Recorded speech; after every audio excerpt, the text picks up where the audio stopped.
여러분, 교회 잘 오셨습니다. 여러분, 교회가 무엇입니까? 교회는 이 지역 내에 있는 이 커다란 건물, 이 건물이 교회입니까? 아니죠. 교회란 하나님을 사랑하고 그 뜻에 순종하며 살아가는 믿음의 공동체, 그 사람들이 바로 교회입니다. 그런 만큼 사람이 교회, 우리 믿음의 공동체가 교회인 만큼 이 교회의 주인이다라고 하면 누구겠습니까? 바로 우리의 주 되신 분, 나의 하나님, 하나님이 교회의 주인이신 줄 믿으시기 바랍니다. 그리고 하나님께서 교회를 붙드시고 교회를 이끄시고 교회를 통해서 일하시는 분이신 것이죠. 그렇다면 교회가 교회다운 일들, 교회가 교회다운 것, 그것은 무엇이겠습니까? 어떤 교회가 참 교회답다라고 말할 수 있겠습니까? 물론 사랑으로 하나 되는 교회겠죠. 물론 사랑으로 하나 되어서 서로 격려하고 위로하고 또 믿음 가운데 굳건히 서가는 교회. 그런데 교회 안에 진정 우리가 충만하게 있어야 하는 것, 교회다워야 하는 것은 무엇이겠습니까? 바로 하나님을 예배하는 것, 하나님의 영광이 가득한 것이, 하나님의 영광이 가득한 곳, 그곳이 바로 교회이고, 또 하나님의 그 아름답고 선하심이 온 땅 가운데 흘러가는 곳, 그곳이 바로 교회 아니겠습니까? 말 그대로 예배가 충만하고 또 선교하는 교회, 전도하는 교회, 그 아름다움을 이 땅 가운데 흘려보내는 교회, 그런 교회가 정말 교회다운 교회다라고 할 수 있을 것입니다. 그런 면에서 우리 경암교회 교회다운 교회입니까? 아멘이십니까? 네, 우리는 더욱더 교회다운 교회로, 하나님께서 기뻐하는 그 찾으시는 교회로 나가야 합니다. 이미 그런 교회고 또 더 그렇게 되는 교회 될 줄로 믿습니다. 교회가 교회다운 것, 그렇다면 어떤 교회, 우리가 실제적으로 어떤 교회, 모델이 되는 교회를 한번 찾아볼까라고 해볼 때에 초대 교회에 있는 교회 가운데 예루살렘 교회와 안디옥 교회를 생각해 볼 수 있을 것입니다. 처음 예수님께서 예수님의 제자들과 함께 하셨고 또 그 제자들을 파송하시며 그들로 하여금 믿음의 공동체 되게 하여 주셨죠. 사도들과 예수님을 따르던 유대인들이 세웠던 교회, 그 교회가 바로 예루살렘 교회입니다. 모든 교회의 모체가 되는 교회일 수 있겠죠. 그리고 또 한 교회, 안디옥 교회를 소개하고 싶은데요, 바로 열방이 하나 되어 예배하고 또 선교하는 교회의 모델, 그 교회가 바로 안디옥 교회가 아닐까 생각해 보게 됩니다. 안디옥이라는 지역에 세워진 교회가 안디옥 교회인데요, 안디옥은 예루살렘에서 480km 정도 떨어진 교회입니다. 그만큼 예루살렘으로부터 많이 떨어져 있는 것이죠. 그런데 어떻게 모체되는 예루살렘 교회와 닮은 교회, 또 그 정신을 잘 이어받은 교회가 될 수 있었을까요? 사실 이 예루살렘은 로마로 인하여 큰 핍박을 받게 되고 무엇보다도 교회가 핍박을 받는 가운데 그 성도들은 온 땅 가운데 흩어지게 되었습니다. 그 흩어져 도망하던 중에 이 안디옥이라는 도시에 모여서 그곳에서 예배하기 시작했는데요, 그 예배하던 처소가 바로 안디옥 교회가 된 것입니다. 이 안디옥 지역은 바로 로마 제국에 있어서 세 번째로 큰 도시였습니다. 인구가 70만이나 되는 대도시로서 경제 도시였던 것이죠. 그러면서 온갖 사람들이 다 모이는 곳이었습니다. 그리고 그런 만큼 이방 종교가 성행하였고 또 성적으로도 또 여러 유흥가와 또 유희들이 가득하여서 타락한 도시였음을 우리는 알 수 있는 것입니다. 그렇기에 그곳에서 교회가 얼마나 잘 서갈 수 있겠는가, 과연 신앙생활을 사람들이 그 안디옥에서 제대로 할 수 있을까라는 의문도 가질 수 있겠지만 어떻습니까? 거룩과는 거리가 먼 것 같은 그곳에 복음으로 증거하는 일들이 날마다 있게 되고 또 예배가 온 민족들이, 다양한 민족들이 함께 모여서 예배할 때에 이것이 바로 천국이고 또 하나님께서 기대하고 바라시는 모든 열방들이 모여 그곳에서 하나님을 예배하는 모습, 그곳이 바로 이 안디옥 교회가 아닌가라고 하는 그러한 마음이 들 정도로 수많은 사람들이 모여서 흩어진 성도들과 또 이방인들조차도 그곳에 모여 예배하는 처소가 되었던 것입니다. 날마다 그 수혜가 늘어갔고요. 사실 로마로의 핍박으로 인하여 예루살렘에서 도망하여 안디옥까지 왔으니 그곳에서 교회가 세워질 때에 처음에 얼마나 초라하고 또 그 수도 적었겠지 않습니까? 그런 만큼 성도들은 눈물로 안디옥 교회를 세워갔고 또 열정과 정성으로 그곳에서 살아나신 예수 그리스도를 증거하였고, 그러한 가운데 사람들이 모여 예배가 뜨러지면서 하나님의 놀라우신 임재와 또 역사들이 일어나며 부흥하는 교회가 될 수 있었습니다. 지금도 하나님은 일하시며 하나님의 교회를 통해서 그 땅을 변화시키기를 기뻐하시는 줄 믿으시기 바랍니다. 먼저 안디옥 교회 조금 더 구체적으로 살펴본다라고 하면 그 교회는 한 마음으로 사람을 세워가는 교회였습니다. 사실 안디옥 교회는 하나 되기가 너무나도 어려운 교회였음을 우리는 미루어 짐작할 수 있습니다. 왜 그렇습니까? 예루살렘에서 도망하여 온 사람들이었고, 뿐만 아니라 그 안디옥이라는 지역 자체가 수많은 이방인들이 다양한 인종과 다양한 업종의 사람들이 모였으니 그 문화 자체, 교회 안에서의 문화 자체, 어쩌면 한 혈통 안에 모였을 때 가족 같은 모임이 될 수 있겠지만 수많은 다양한 사람들이 모였을 때 과연 그 교회가 안정된 교회되고 또 평안한 교회, 즐거운 교회, 사명을 감당하는 교회 될 수 있을까 의문을 가질 수 있겠죠.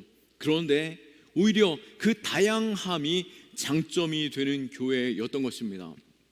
그곳에는 다양한 출신의 사람들을 들어올 뿐만 아니라 또 다양함에 대하여 용납하고 인정하고 세워주는 가운데 누가 대장이 되어야 할 것인가 라고 하는 것도 따지지 않았고, 또 삶의 배경이나 그 사람의 지식의 수준이나 또 나이의 연소함, 그것조차 서로 따지지 않았고 남녀 구분 역시 중요하지 않았습니다. 그들 안에 그의 성품과 또 믿음 가운데 굳건히 서가는 변화된 모습들, 그러한 모습에서 사람들이 인정하고 또 격려하고 약한 자들을 오히려 세워주는 교회 되었던 것이죠. 그런 면에서 그것이 장점됨으로 인하여서 이 안디옥 교회 지도자들의 몇몇만 보더라도 이 교회가 출신과 신분 그리고 인종 그리고 귀족이나 평민에 대하여 모두 평등하게 사람들을 세워가고 있는 교회구나라고 하는 것을 알 수 있습니다. 1절 말씀에 보니 안디옥 교회에 선지자들과 교사들이 있으니 곧 바나바와 니게르라 하는 시므온과 구레네 사람 루기오와 분봉한 헤롯의 젖동생 마나엔과 및 사울이라라고 말씀합니다. 여기서 바나바는 안디옥 교회의 가장 주도적인 인물이었습니다. 바로 예루살렘 교회에서 파송한 교회 성도인 것이죠. 그 바나바의 이름은 위로의 아들이라고 하는 그 이름의 그 뜻을 가지고 있는 만큼 그는 예루살렘에서 파송되었다라고 하여서 자기가 우월의식을 가지고 있는 것이 아니라 오히려 약한 자를 격려해주고 세워주고 위로하며 또 말씀의 그 진리를 전할 때에 그리스도의 성품을 가지고 전할 때에 그의 모습에서 그리스도가 그대로 드러나는 모습으로 많은 자들이 존경하고 사랑하고 닮아가는 부흥하는 교회 될 수 있었던 것입니다. 그리고 또 다른 리더들 세워졌을 때에 시므온이라고 하는 사람을 우리가 볼 때에 죄송합니다. 니게르라고 하는 별명을 가지고 있습니다. 니게르라고 하는 이 별명은 검다라는 의미인데요, 사람에게 검다라고 하는 의미의 별명을 붙였다라고 하면 말 그대로 그 사람은 검은 사람인 것이죠.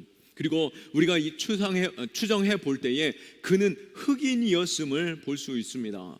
당시에 여전히 차별이 있고 또 인종의 장벽들이 있던 시대와 문화였습니다. 헬라 문화는 사람을 지식인과 미개인으로 구분하였고 로마인은 시민권자와 비시민권자로 구분하였으며 유대인들은 그가 선민인가 아브라함의 후손인가 이방인인가로 구분하였습니다. 그런 만큼 사람과의 관계 속에서 그 당시의 시대적으로도 이렇게 사람들을 인종적인 차별 또 문화적인 어떠한 차별이 있었음에도 불구하고 안디옥 교회에서 지금 세워진 이 시므온은 어떤 사람이라고요? 흑인이었다라고 하는 것이죠. 대부분의 황인종이요. 그 상황 속에서 흑인을 지도자로 세웠다라고 할 때에 그 교회 안에 얼마나 열린 마음이 있었는지 우리는 살펴볼 수 있는 것입니다. 또 루기오라고 하는 로마식의 이름을 가지고 있는 아프리카 사람이 있었습니다. 루기오, 그 이름은 로마식의 이름을 가지고 있었는데요, 아프리카 사람임에도 불구하고 어떻게 로마 사람의 이름을 가지고 있을까 우리가 생각해 볼 때 당시에는 이 아프리카 사람이 로마식의 이름을 가질 수 있는 두 가지 길이 있다라고 합니다. 한 가지는 로마 사람의 양자로 들어가는 것입니다. 그리고 또 한 가지 방법은 그 로마 사람의 집에 노예로 들어가는 것이죠. 그런데 이 루기오라고 하는 그 이름은 당시 로마의 노예들이 가지는 가장 흔한 이름이었다라고 하는 것이죠. 그런 만큼 이 루기오는 로마인의 가정의 종으로 우리는 볼 수 있는 것입니다. 그런 만큼 이 교회의 지도자를 세울 때에 가정의 종을 지도자로 세웠다라고 생각해 볼 수 있는 것이죠. 그런 면에서 이 교회 안에서는 종이든 평민이든 또 그가 어떤 다스리는 자라 할지라도 그것이 그 사람을 평가하는 기준이 되지 않았다라고 하는 것입니다. 오히려 종되었던 그로 하여금 교회의 지도자로 세우셨다라고 하는 것을 우리는 볼 수 있는 것입니다. 그리고 마나엔이라는 사람은 또 누구였습니까? 헤롯의 젖동생이라고 하는데요, 여기에서 이 헤롯은 어떤 사람입니까? 바로 세례 요한을 죽였고 또 12제자 중에 야고보를 죽인 헤롯 왕이었습니다. 2대의 헤롯이었는데요, 그가 자신의 야고보, 바로 이 기독교인들의 형제 야고보를 순교하는 그 일에 있어서 직접 행하였던 그 헤롯 왕, 그와 함께 자란 젖동생, 그와 함께 자라났던 동생이 이 교회 안에 있다라고 할 때 얼마나 그 마음에 부담이 있었겠습니까? 또 두려움이 있었겠습니까? 불편한 권력자와 함께하고 있다라고 하는 것은 위험에 노출되어진 상황이 될 수 있는 것이죠. 그럼에도 불구하고 안디옥 교회의 지도자로 세웠다라고 하는 것입니다. 그리고 마지막으로 사울을 우리는 볼 수 있습니다. 물론 예수님을 만나고 그가 변화되어 바울로서 이방인의 전도자 되었지만 당시 사울이 이 유대인들의 교회로 이 안디옥 교회로 들어왔을 때 사울은 어떤 사람이었습니까? 유대인 중에 유대인이었죠. 바리새인들의 바리새인으로서 바로 예수를 믿는 사람들을 잡아 돌로 쳐 죽였고, 당시 예루살렘 교회가 집사로 세웠던 스데반 집사님, 그 집사님을 돌로 쳐 죽이는 그 사건에 있어서 자신이 모든 책임을 지겠나라고 하면서 옷을 받아 사람들이 돌로 쳐 죽이는 일에 있어서 주장하였던 바로 사울이었던 것입니다. 그가 이 안디옥 교회로 들어왔으니 교회 안에 얼마나 불편하고 또 화가 나고 또 의심이 되었겠습니까? 기독교인들을 붙잡아 감옥에 넣고 죽이려고 하는 때에 몰래 들어와서, 아니면 혹시 지금 잠깐 변화했다 할지라도 다시 변절자 되어서 자신들을 붙잡아 감옥에 넣으면 어떻게 할까라고 하는 의심도 가질 수 있는 것이죠. 그럼에도 불구하고 안디옥 교회는 그를 리더로 세우고 있는 것입니다. 이렇듯 불려진 그 이름들을 볼 때에, 그 교회의 리더들을 생각해 볼 때에, 이들은 안디옥 교회의 지도자로 세워질 때에 한 사람 한 사람 그 신앙의 연수가 짧다 할지라도 또 나이가 많다 적다 할지라도 그 다양함 속에서 약점이 되지 않고 오히려 그들을 권면하고 세워 그 교회의 리더로 부르시는 것을 볼 수 있습니다. 우리 교회에도 다양한 사람들이 있습니다. 또 교회가 성장할 때, 교회가 일을 감당할 때 또 끊임없이 리더들이 세워지고, 또 하나님께서 장로를 세우며 또 안수 집사를 세우며 또 권사를 세우며 또 직분을 감당케 하시는 일들을 우리는 보는 것이죠. 이때에 우리는 어떤 기준으로 그들을 바라봅니까?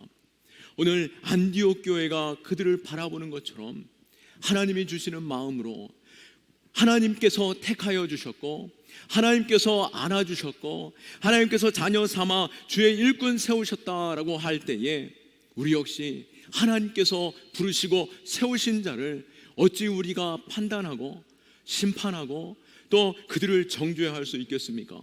또 우리가 대표를 뽑는 일에 있어서 나이가 많거나 적거나 신앙의 연수가 많거나 적거나 또 과거에 어떠한 약점이 있었다 할지라도 하나님께서 세우신다라고 할 때에 우리가 순종함으로 그가 더욱더 맡은 직분을 잘 감당할 수 있도록 기도해주고 세워주고 믿음 가운데 든든히 서가는 그러한 교회 될 수 있기를 축원합니다.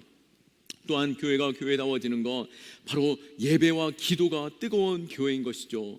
2절 말씀에 보면 주를 섬겨 금식할 때에 성령이 이르시되 내가 불러 시키는 일을 위하여 바나바와 사울을 따로 세우라 하시니 라고 말씀합니다. 여기서 2절 처음에 주를 섬겨라고 하는, 주를 섬긴다는 이 단어는 세번역 성경을 통해서도 볼 때에 주님께 예배하며 라고 할 수 있는 것입니다. 주님께 예배하며 그들이 금식할 때에 성령이 충만하게 되었고, 성령의 충만함 가운데 사람을 세워 주님의 그 사명을 맡긴 것을 볼 수 있는 것이죠. 우리 교회가 교회다워지는 그 일에 더욱더 힘써 예배하는 교회, 예배가 충만한 교회, 신령과 진정으로 예배하여서 하나님의 임재가 충만한 교회 될 수 있기를 축원합니다. 하나님을 바라보고 하나님만 높여드려야 하는 것이죠. 사람을 바라보는 것이 아니라, 또 나의 약함을 바라보는 것이 아니라 크신 하나님, 전능하신 하나님, 우리를 부르신 하나님을 바라보시는 가운데 뜨겁게 찬송하고 온전히 맡겨드리는 예배, 기름 부으시는 있는 예배 있는 교회 될 수 있기를 축원합니다. 또 교회다운 교회는 순종함으로 복음을 증거하는 교회인 것입니다. 안디옥 교회는 처음부터 선교하는 교회가 아니었습니다. 그러나 그들이 기도하고 예배로 충만하여서 하나님의 임재하심을 경험할 때에 교회가 또 다른 교회를 세워야 함을 깨닫게 되고, 또 사람을 세워서 복음을 증거하는 일로 하나님께서 보내시기를 원하신다라고 하는 것을 그 마음 가운데 깨닫게 된 것이죠. 교회의 정체성이 무엇이겠습니까? 바로 사도행전 1장 8절 말씀에 오직 성령이 너희에게 임하시면 너희가 권능을 받고 예루살렘과 온 유대와 사마리아와 땅끝까지 이르러 내 증인이 되리라 라고 하신 것처럼, 교회는 이 땅 가운데 우리끼리 천국 잔치를 즐기는 자들이 아니라 이 땅 가운데 하나님의 나라가 확장되어지고 모든 민족이 하나님을 바라보며 하나님께 예배하고 하나님께 나올 수 있도록 이끄는 그 복음을 증거하는 일, 그 일이 교회 안에 있어야 하는 것이죠. 성령님은 최종적으로 일하실 때에 우리가 잘 먹고 잘 사는 것도 중요하겠지만, 우리가 행복한 것도 중요하겠지만, 모든 민족이 주께로 나와 한마음 되어 한뜻 되어 예배하고, 또 주님을 예배하지 않는 민족에게 찾아가 그곳에서 그 민족이 하나님을 예배할 수 있도록 이끄는 것, 선교하는 것, 전도하는 것, 그것이 교회에 있어야 할 줄 믿습니다. 우리 경암교회 역시도 그런 교회 될 수 있기를 축원합니다. 오늘 우리가 한마음 되어 사람을 세우고 또 교회가 뜨겁게 예배하고 또 선교하는 교회, 그 일에 있어서 다시 한번 다짐하는 공동의회 될 수 있기를 원하고, 또 우리 모든 성도 될 수 있기를 예수 그리스도의 이름으로 축원합니다. 아멘. 우리 하나님께 영광의 박수 올려드립니다.